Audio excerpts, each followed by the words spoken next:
లేనిపోని అనుమానాలు ఆందోళన సృష్టిస్తూ ప్రజలను భయభ్రాంతులకు గురిచేస్తున్న వైసీపీది క్షమించరాని నేరమని మంత్రి నిమ్మల రామానాయుడు ఫైర్ అయ్యారు. పాలకుల వేదికగా వైసీపీపై ఆగ్రహం వ్యక్తం చేశారు. కూటమి ప్రభుత్వానికి జనాల్లో పెరుగుతున్న ఆదరణ చూసి తట్టుకోలేకపోతున్నారని చెప్పారు. కాపర్ డ్యాం పైనున్న రోడ్డుకి మట్టి జారితే కాపర్ డ్యాం పడిపోయినట్లు దుష్ప్రచారం చేశారని నిమ్మల మండిపడ్డారు.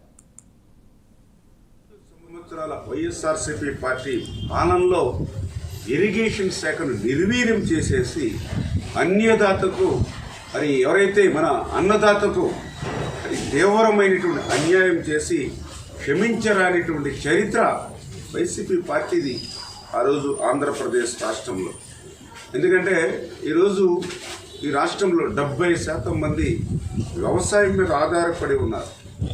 70% మందికి ప్రధానమైన ఆదాయ వనరు వ్యవసాయం ఈరోజు ఆంధ్రప్రదేశ్ రాష్ట్రంలో.